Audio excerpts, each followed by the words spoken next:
Ain't seen a Whitaker around here in years. She came for a promise and stepped into a lie. This town ain't for you. They promised me a new life, but they forgot to show up.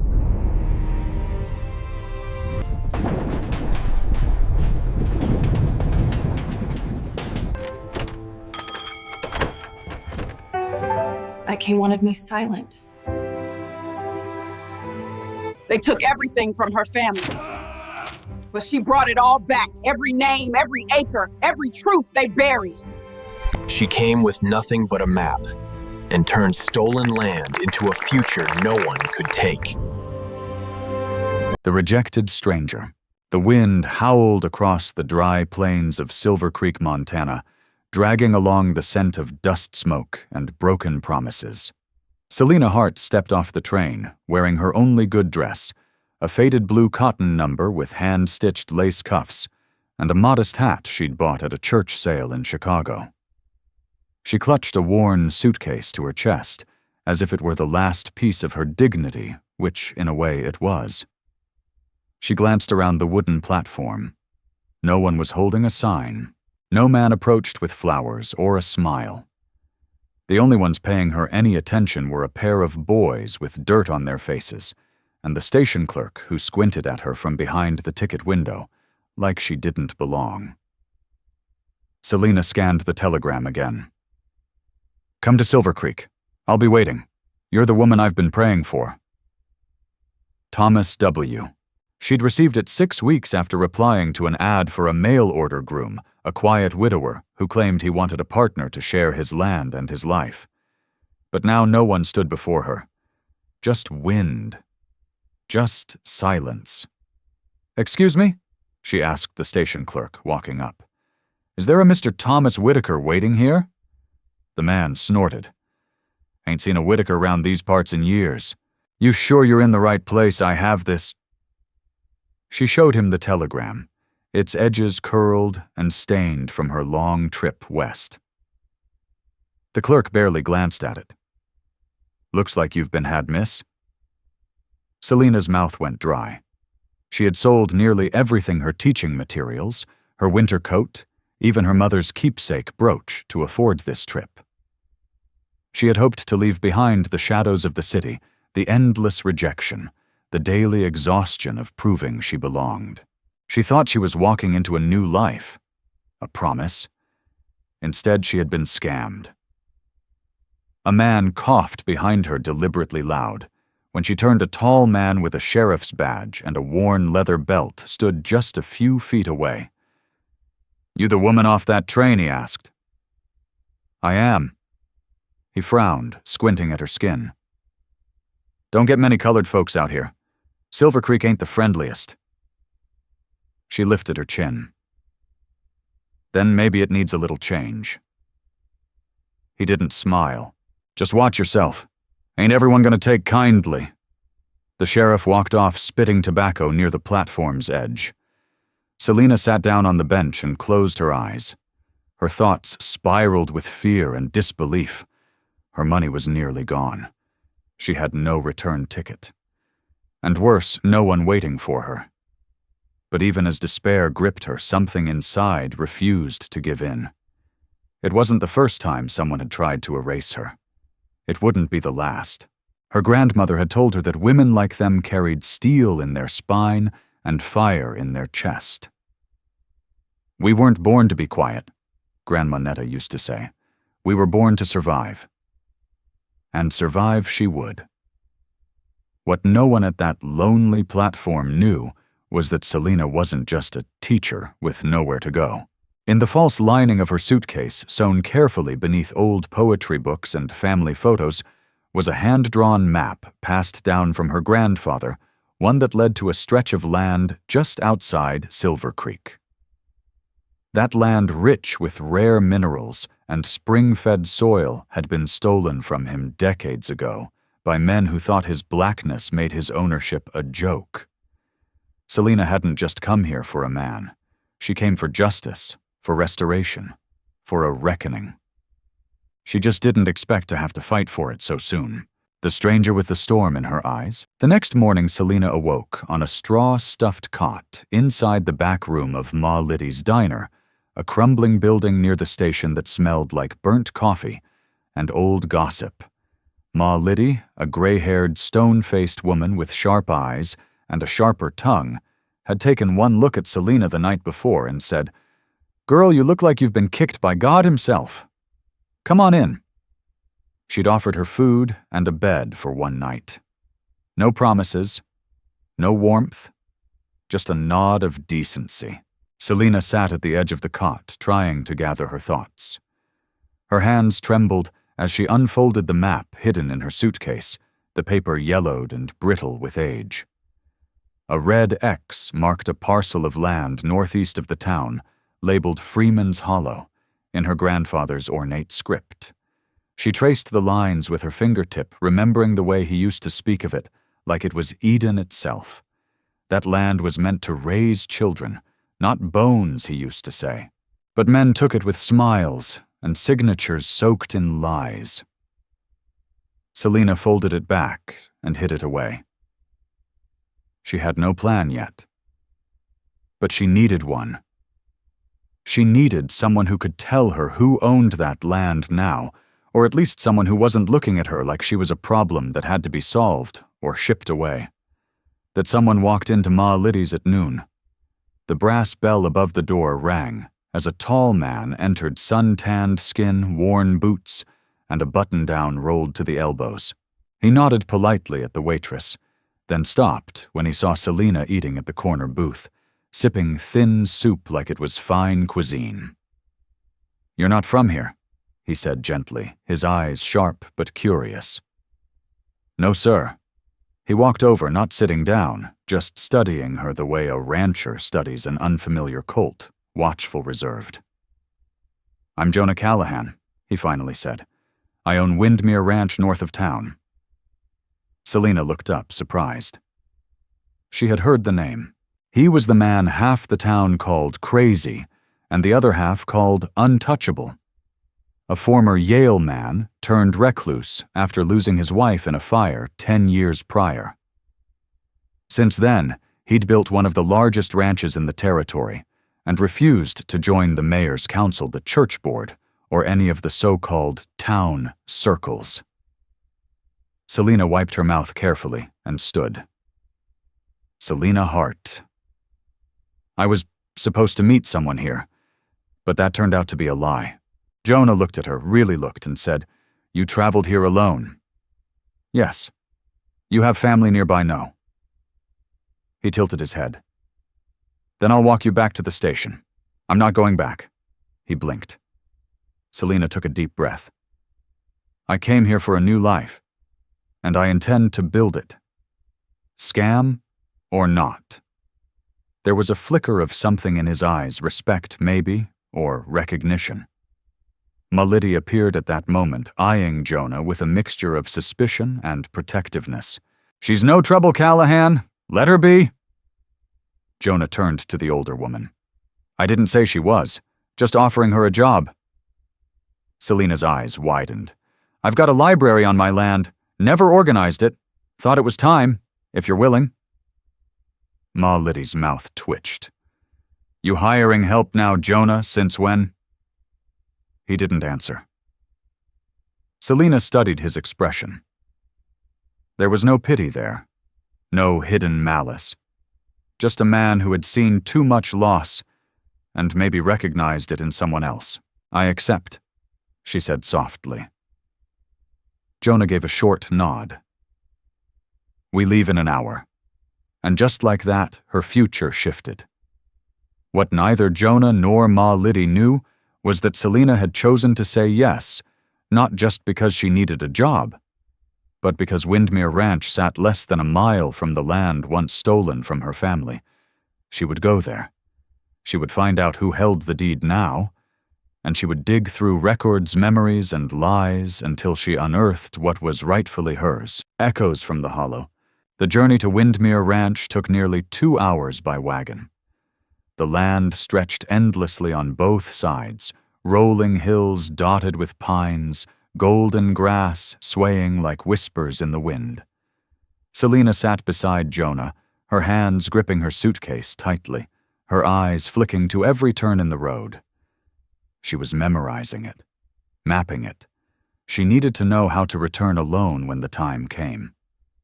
They spoke little. Jonah didn't seem to be a man of excess words, and Celina preferred it that way. She had too many thoughts rattling in her head to make room for pleasantries. When the ranch house finally came into view, she sucked in a breath. It was no grand mansion, but it stood strong 2 stories of sturdy timber-wide porches and windows that caught the afternoon light like mirrors to heaven. Beyond the house, past the barn and tool sheds, she could see the outline of the hollow, a patch of land that dipped gently before rising into forested hills. She didn't need the map to know. That was it. Freeman's Hollow. Her grandfather's voice echoed in her memory. There's a bend in the land, like a sleeping child. That's where your roots are buried, girl. As Jonah helped her off the wagon, a stout, no-nonsense woman stepped out of the house apron already dusted with flour. "This is Martha Glenn," Jonah said. "She runs the place. If she likes you, you'll know. If she doesn't, well, you'll still know." Martha gave Celina a once-over. "You'll sleep in the east room. I'll show you where things are." Celina nodded, following her inside. The house smelled like pine soap, old books, and something baking. That evening, after a simple meal of cornbread and bean stew, Jonah led Celina into a large room filled with shelves, dusty volumes, and trunks piled high. "My father fancied himself a scholar," he explained, "but he kept records like a raccoon hoards trash." Celina smiled despite herself. "Then you've hired the right person." She set to work the very next morning sorting books, ledgers, and letters, some dating back to the 1800s. It was overwhelming, but to Celina, it felt like home. She had once taught girls how to read and think critically. Organizing knowledge, giving it shape, was second nature to her, and buried in the piles of parchment she found more than she hoped. Land deeds, ownership maps, contracts, not just for Windmere but for adjoining territories, including those near Freeman's Hollow. The name Samuel R. Langston appeared repeatedly, a familiar surname. The current mayor of Silver Creek, Everett Langston, was known as the town's kingmaker, a man who played God behind polished teeth and firm handshakes. One document made Celina's blood run cold. It was dated 1874 and referenced an urgent transfer of acreage from a Joseph Freeman to the Silver Creek Committee, citing civil unrest and threats to public order as the reason. But it was unsigned. No signature. Just a stamp. And a note in the margin that read, "The colored man refused. Proceeded anyway. Make it disappear." Celina gripped the paper until her fingers ached. It was the proof she needed. Or at least a breadcrumb that could lead her to it. She made a copy that night, tucking it into the lining of her suitcase beside the map. Her heart pounded with fury and purpose.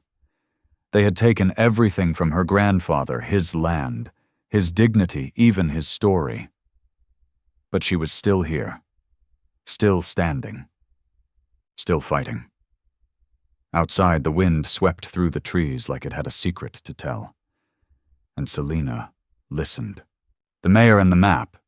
By her second week at Windmere Ranch, Celina had already sorted 3 rooms worth of documents and books. She was earning her keep and earning Jonah's trust, though his gaze often lingered a moment too long when she passed by, and sometimes in the evenings he'd bring her tea without a word. She hadn't told him anything about her map. Not yet. That morning, while sorting through an old estate ledger in the library, Celina found a crumbling envelope tucked between 2 ledgers. Its seal bore the initials J.F., Joseph Freeman. Inside was a folded note, written in elegant cursive. "They've made threats. The land was mine by grant. I have the papers, but hiding them now. If they take me, they won't take everything. God willing, someone will find the truth when it's safe again." Tears stung Celina's eyes. Her grandfather had known what was coming. He'd hidden his truth in fear. And now, nearly 70 years later, she was that someone. That afternoon, a black carriage arrived at the ranch. Celina watched from the upper window as Mayor Everett Langston stepped down, flanked by two well-dressed men with silver-tipped canes.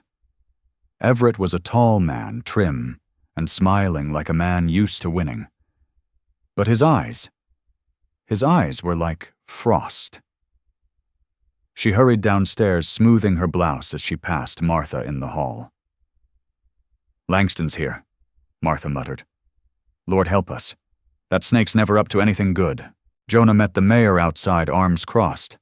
Jonah Everett said smoothly, "You've been keeping secrets from us." Jonah didn't flinch. "Like what, the colored woman in your house?" Celina's body stiffened at the door. Everett's smile tightened. "People talk. She arrived on a lie, didn't she? Got off the train with nowhere to go. Seems to have made herself quite at home. And now she's elbow deep in your father's records. She's my librarian," Jonah replied coldly. "The most competent one this town has ever seen." Everett stepped closer. "You know how delicate things are right now. Silver Creek has a reputation. We can't have people snooping through documents that were never meant for outsiders. Or worse, people digging up old land claims." Jonah's voice dropped to a warning growl. "You here to threaten me?" Everett glanced toward the house. "I'm here to protect tradition. That woman's presence disrupts it." Celina stepped onto the porch slowly and deliberately. "I'm standing right here, Mr. Langston," she said evenly. "If you have something to say, you can say it to me." The mayor's gaze flicked to her eyes, narrowing. "You're not wanted here, Miss Hart. Not by the town and certainly not by its elders. I suggest you take your little suitcase and find a train back east." "I'm afraid I can't do that," she replied. "I have business in Silver Creek." "Business?" His brow arched. "What kind of business could you possibly have here?" Celina gave him a smile, the kind that didn't touch the eyes. "Family business." Everett's lips curled into a snarl, hidden behind a smirk. "You'll regret staying, Miss Hart." He tipped his hat to Jonah and walked off without waiting for a reply. When the mayor was gone, Jonah turned to her. "You should tell me what he's really after."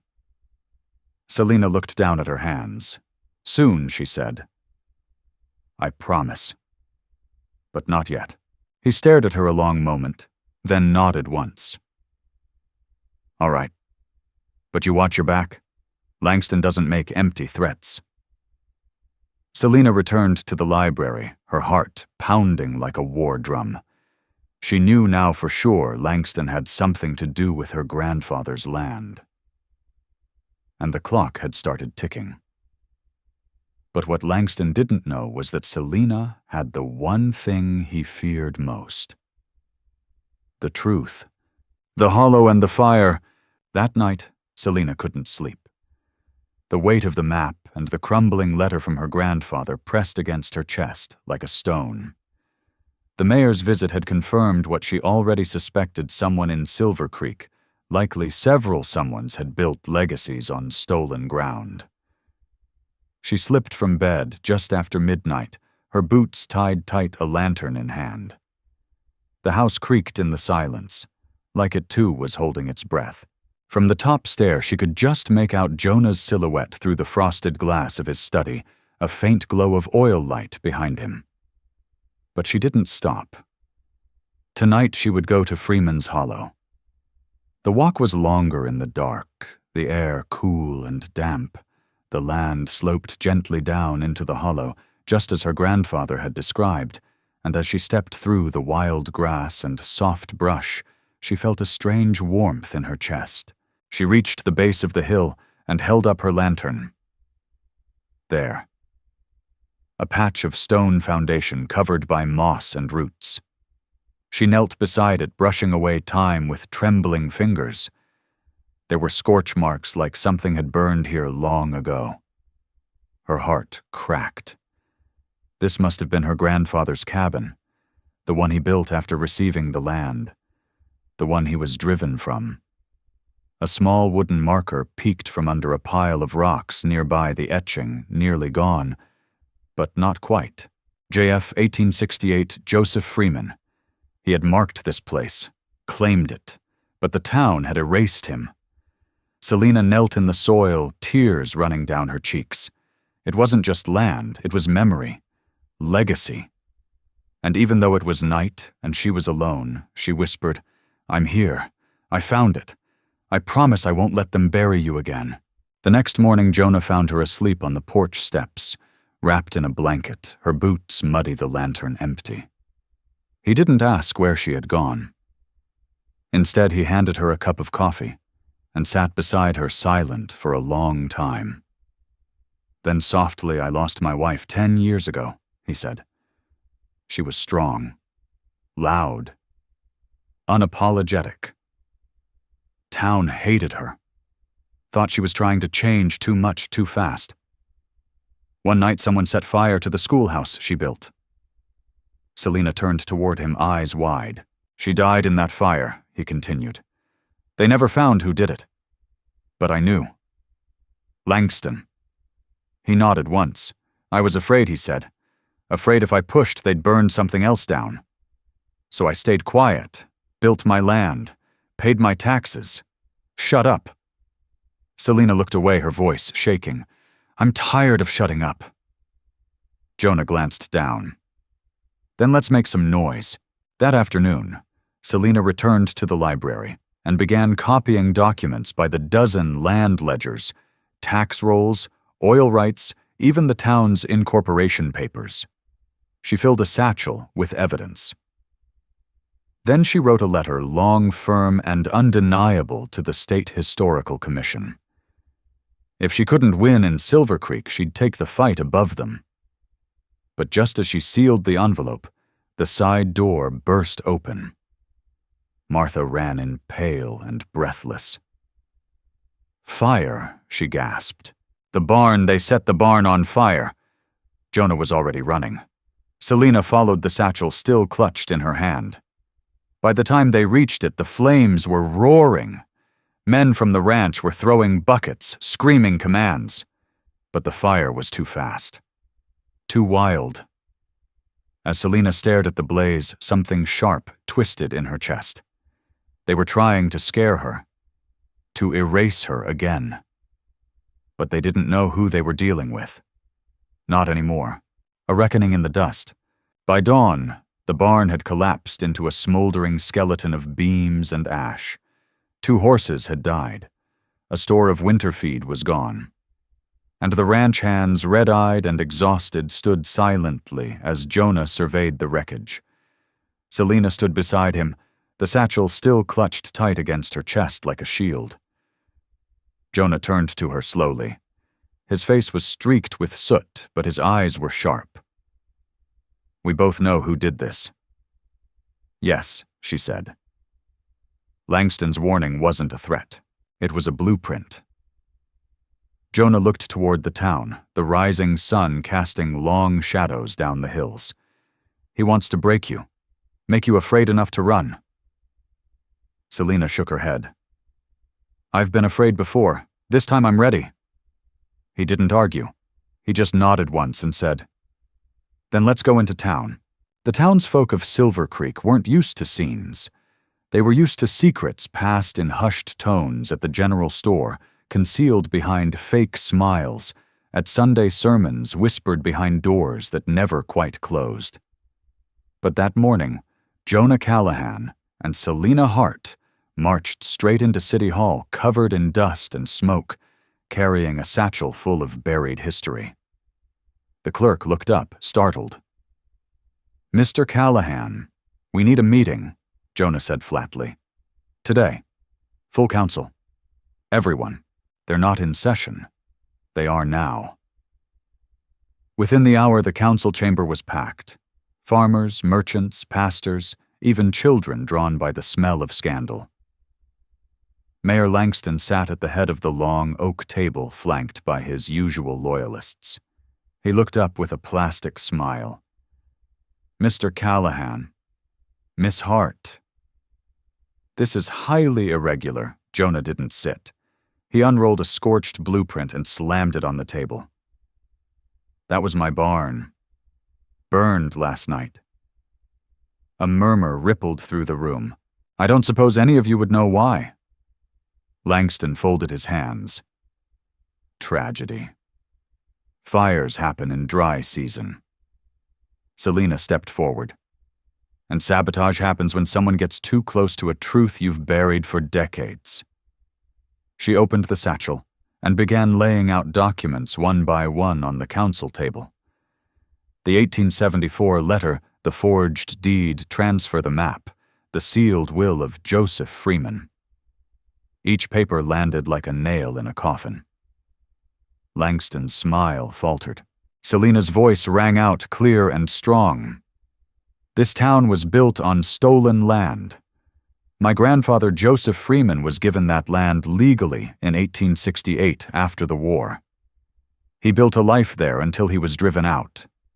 Until your families rewrote history and signed papers that didn't belong to them. Someone in the crowd gasped. Here she pointed to the forged document. No signature. Just a stamp.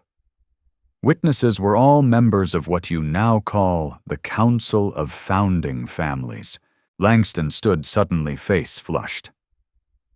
This is slander. This, Jonah interrupted, is fact. We have records, and we've sent copies to the State Historical Commission and the governor's office. Langston's composure cracked. You'll ruin this town, he snapped, with your lies and accusations. You want revenge, Miss Hart. You want to tear it all down. Celina stepped closer. I want justice. Not just for me, but for every child who was denied a school, every farmer who never owned the land he worked, every voice that was silenced because of what they looked like. You think you can just waltz in here and rewrite history?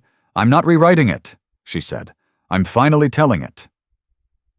Langston lunged forward, suddenly grabbing the documents, trying to tear them, until two deputies stepped in, dragging him back. And in the stunned silence that followed, Celina turned to the room full of people who had stared through her since the day she arrived, and said, I'm not leaving. This is my town too. And I intend to make it whole again. That evening, the state commissioner called. An official investigation was opened. Langston was suspended pending charges of fraud and conspiracy. News of the confrontation spread beyond Montana, making headlines in 2 regional newspapers. Celina stood on the porch of Windmere Ranch, watching the sunset spill over Freeman's Hollow, like a promise finally kept. Jonah joined her silent for a while. Then he said, You could have walked away. Why didn't you? She smiled. Because walking away would have meant leaving my grandfather buried twice. He looked at her, then, not as a guest, not as a stranger, but as something stronger. An equal. Roots in new soil. 3 days after the hearing, Langston fled Silver Creek. He left in the night, no farewell, no excuse, just a trail of debts, hushed whispers, and a house raided by investigators. A federal team had already begun verifying Celina's documents, and with the commissioner backing the inquiry, the tide had turned swiftly. What remained, however, was not triumph. It was silence. The townspeople avoided eye contact. The general store clerk refused to hand Celina her change directly. The church bulletin removed the Callahan name from the donor list, and children were warned not to walk near Windmere Ranch. But Celina wasn't surprised. Change didn't start with applause. It started with discomfort. I never thought they'd make me the villain, Jonah said one morning, watching a farmer he'd known for 20 years cross the street to avoid him. Celina sipped her tea, the steam hiding the steel in her voice. People confuse silence with peace. You broke their silence, Jonah. She stood and looked out toward Freeman's Hollow. The surveyors had arrived that morning, men in vests and measuring tape, placing orange flags on a piece of land that now legally belonged to her. And not just her. She'd insisted on registering the deed under the name Freeman Community Trust. A portion would remain wild, a portion would be farmed, and the rest Celina was building something. A schoolhouse. Construction began a week later. Jonah donated timber. Martha baked for the workers. Even a few brave townspeople, curious and quiet, volunteered their time. They didn't speak much to Celina, but they listened. And that was enough. Children came too wide-eyed and curious.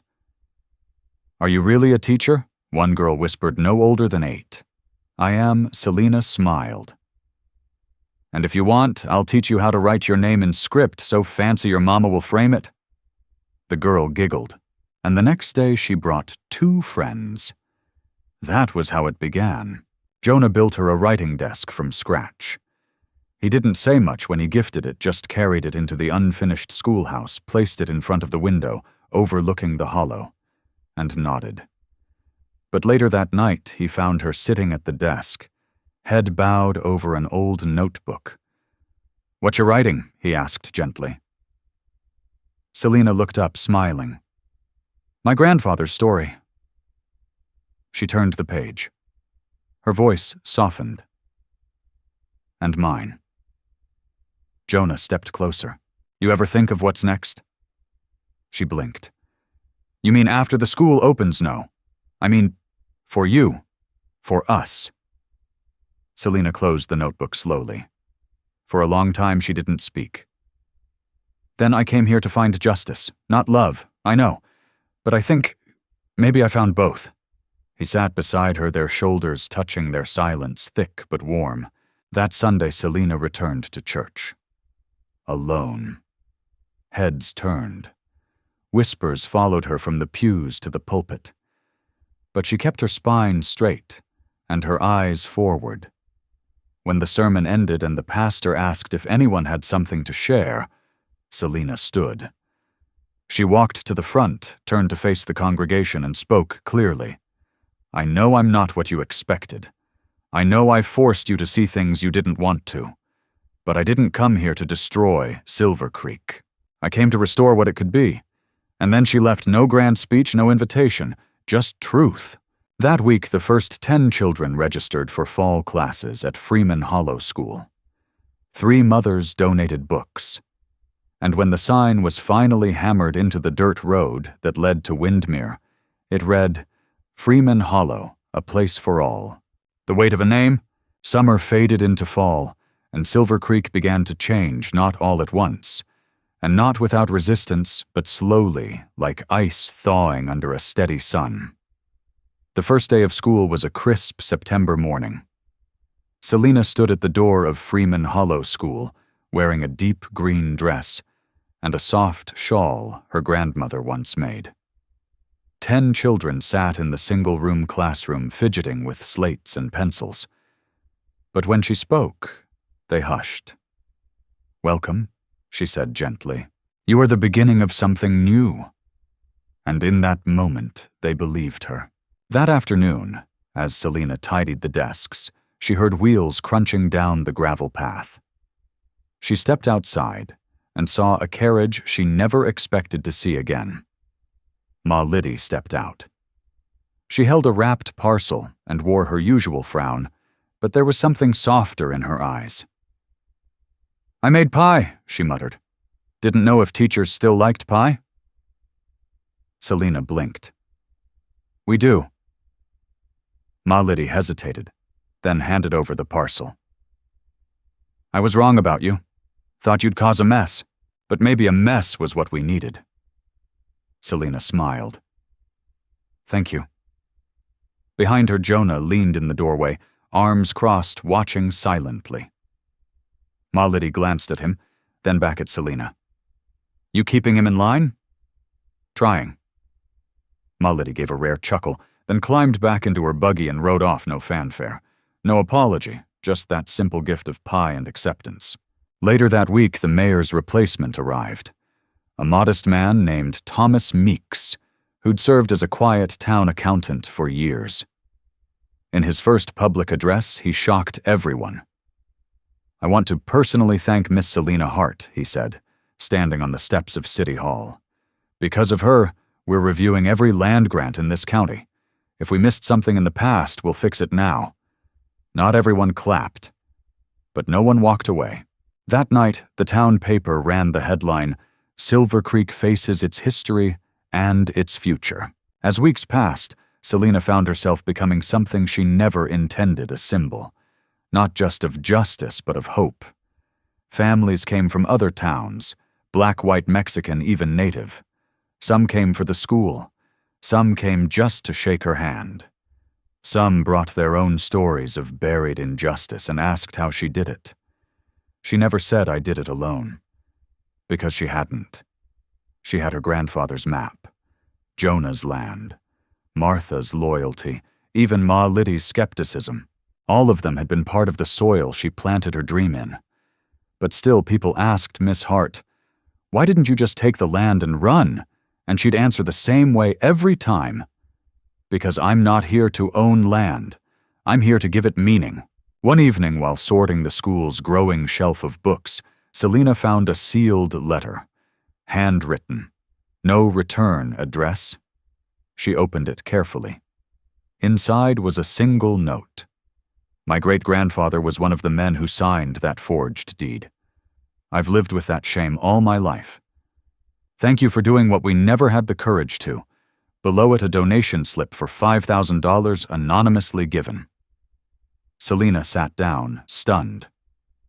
Sometimes the most powerful apologies don't come with names, just with change. That night, she and Jonah sat on the porch beneath a harvest moon. He poured 2 cups of cider and handed her one. "You tired yet?" he asked. Celina leaned her head on his shoulder. "No, not tired. Just full. Like something's come full circle." He took her hand. "You gave your grandfather back his name." She nodded slowly. "And in doing that, I finally claimed mine, the legacy we choose." Winter settled over Silver Creek like a soft quilt, quiet, cold, and contemplative. Snow dusted the roofs of homes once owned by men who had falsified deeds. Those same homes now paid land reparations into the Freeman Community Trust, a fund overseen by a new council of townsfolk, elected diverse and open to the public. It was unprecedented, uncomfortable, and yet undeniably right. Freeman Hollow School remained open through the cold.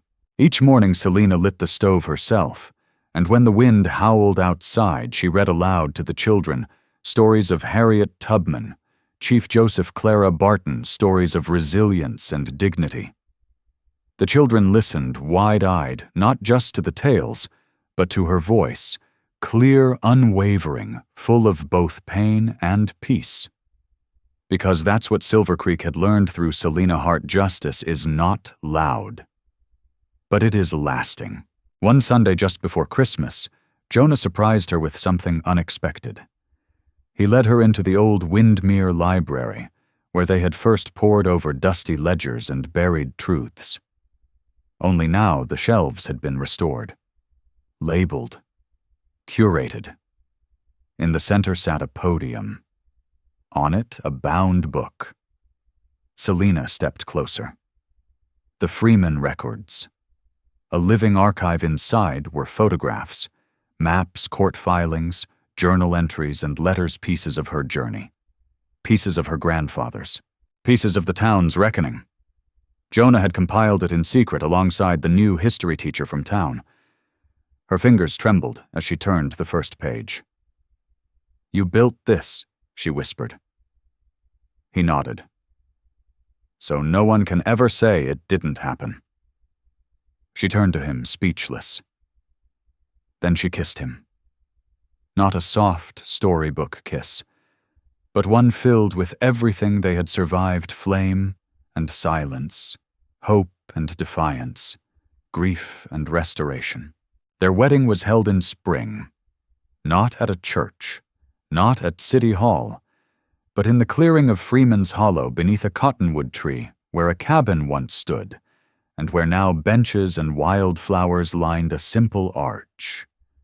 Children from the school sang. Martha baked the cake.